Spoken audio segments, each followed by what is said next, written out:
Assalamualaikum warahmatullahi wabarakatuh. Perkenalkan, nama saya Putri Andini dengan NIM 11076200055 dari kelas G, Program Studi Pendidikan Guru Sekolah Dasar, Fakultas Ilmu Pendidikan, Universitas Negeri Jakarta. Halo, di sini saya akan menjelaskan mengenai infografis konsep dasar PPKN SD. Yang pertama yaitu kompetensi inti PPKN di SD, yaitu kualitas yang harus dicapai oleh siswa melalui pembelajaran secara aktif, yang mana terbagi menjadi 4 bagian. 1. Sikap spiritual atau KI 1. 2. Sikap sosial atau KI 2. 3. Sikap pengetahuan atau KI 3. Dan 4. Sikap keterampilan atau KI 4. Pengertian dari kompetensi inti tersebut, yang pertama, sikap spiritual, artinya kecenderungan mental seseorang yang dapat melahirkan suatu tindakan atau perbuatan yang lebih ke arah spiritual atau religius. Yang kedua, sikap sosial, artinya kecenderungan mental seseorang yang dapat melahirkan suatu tindakan atau perbuatan yang berhubungan dengan orang lain. Yang ketiga, sikap pengetahuan, artinya katalog sesuatu yang telah diketahui manusia, cara untuk mendapatkannya dengan cara belajar. Yang keempat, sikap keterampilan, artinya keterampilan ini berkaitan dengan aplikasi pengetahuan yang diperoleh peserta didik dalam kehidupan sehari-hari. Selanjutnya, pendidikan Pancasila sebagai wahana pembangunan watak bangsa. Yang pertama, sebagai sarana penekan moral krisis. Yang kedua, membentuk negara Indonesia yang Bhinneka Tunggal Ika. Yang ketiga, sebagai wahana pembentukan moral dan karakter dalam dunia pendidikan. Dan yang keempat, Pancasila sebagai dasar dan pandangan hidup bangsa. Tujuan pendidikan nasional berdasarkan Undang-Undang Republik Indonesia Nomor 20 Tahun 2003 tentang Sistem Pendidikan Nasional. Yaitu terdapat 9 tujuan, yang mana untuk menjadikan manusia yang beriman dan bertakwa, berakhlak mulia, berilmu, sehat, cakap, kreatif, mandiri, demokratis, dan bertanggung jawab. Kemudian, kemampuan yang harus dimiliki guru profesional di abad 21 ini diantaranya yang pertama, leadership. Untuk mengorganisasi kegiatan belajar mengajar di kelas agar berlangsung dengan lancar. Yang kedua, digital literasi. Ditujukan agar guru bisa memanfaatkan segala bentuk perkembangan teknologi yang ada untuk menyesuaikan pembelajaran dengan perkembangan zaman. Yang ketiga, communication. Diperlukan agar hal-hal yang disampaikan oleh guru dapat dipahami dengan baik dan cepat oleh pendengarnya, baik itu sesama tenaga kependidikan ataupun peserta didik. Keempat, emotional intelligence. Dengan memiliki kemampuan pengendalian emosional yang stabil akan menciptakan suasana yang nyaman di lingkungan kerja dan pada kegiatan belajar.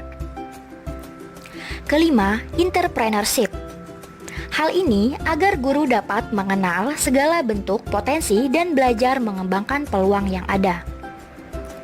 Keenam, global citizenship. Ditujukan untuk memberdayakan peserta didik untuk berperan aktif dalam menghadapi dan mengatasi tantangan global. Yang ketujuh, problem solving. Diperlukan agar guru mampu menemukan pemecahan masalah dalam kegiatan belajar mengajar. Dan yang terakhir yaitu teamworking. Diperlukan untuk meningkatkan hubungan sesama guru dan memperlancar kegiatan belajar mengajar guna mencapai tujuan nasional.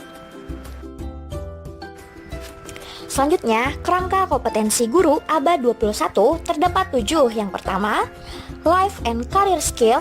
Yang kedua, learning and innovation skill. Yang ketiga, information media and technology skill. Yang keempat, standard and assessment. Yang kelima, curriculum and instruction. Yang keenam, professional development. Dan yang ketujuh, learning environment. Nah, kesimpulan dari kerangka tersebut menunjukkan bahwa berpengetahuan melalui core subject saja tidak cukup, harus dilengkapi dengan berkemampuan kreatif, kritis, dan berkarakter. Selain itu, harus didukung juga dengan kemampuan memanfaatkan informasi dan berkomunikasi. Selanjutnya, saya akan membahas analisis kurikulum PPKN di SD pada kelas 2 semester 1. Yang pertama, kompetensi inti spiritual. Menerima dan menjalankan ajaran agama yang dianutnya. Kompetensi dasar 1, menerima hubungan gambar bintang, rantai, pohon beringin, kepala banteng, dan padi kapas dan sila-sila Pancasila sebagai anugerah Tuhan Yang Maha Esa. Sikap sosial atau KI 2, yaitu memiliki perilaku jujur, disiplin, tanggung jawab, santun, peduli, dan percaya diri dalam berinteraksi dengan keluarga, teman, dan guru. Kompetensi dasar 2, bersikap bekerja sama, disiplin, dan peduli sesuai sila-sila Pancasila dalam lambang negara Garuda Pancasila dalam kehidupan sehari-hari. Sikap pengetahuan atau KI 3, memahami pengetahuan faktual dengan cara mengamati, mendengar, melihat, membaca, dan menanya berdasar rasa ingin tahu tentang dirinya, makhluk ciptaan Tuhan dan kegiatannya, dan benda-benda yang dijumpainya di rumah dan di sekolah. Kompetensi dasar 3, mengidentifikasi hubungan antara simbol dan sila-sila Pancasila dalam lambang negara Garuda Pancasila.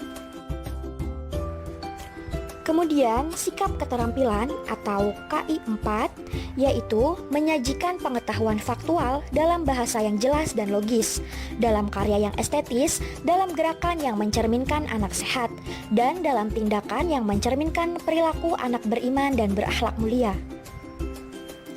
Kompetensi dasar 4, menjelaskan hubungan gambar pada lambang negara dengan sila-sila Pancasila. Hidup rukun di sekolah, hidup rukun di rumah, hidup rukun bermasyarakat, hidup rukun di mana-mana. Ayo kita hidup rukun, hidup kita jadi damai. Ayo selalu rukun dengan siapapun dimanapun. Kesimpulannya yaitu, hidup rukun artinya saling menghormati dan menyayangi antara sesama manusia. Hidup rukun menjadikan suatu bangsa mampu menggapai cita-citanya. Hidup rukun dapat maksimal dengan menggali dan mengembangkan potensi yang ada. Cukup sekian penjelasan dari saya, kurang lebihnya mohon dimaafkan. Terima kasih telah menyaksikan, semoga bermanfaat. Wassalamualaikum warahmatullahi wabarakatuh.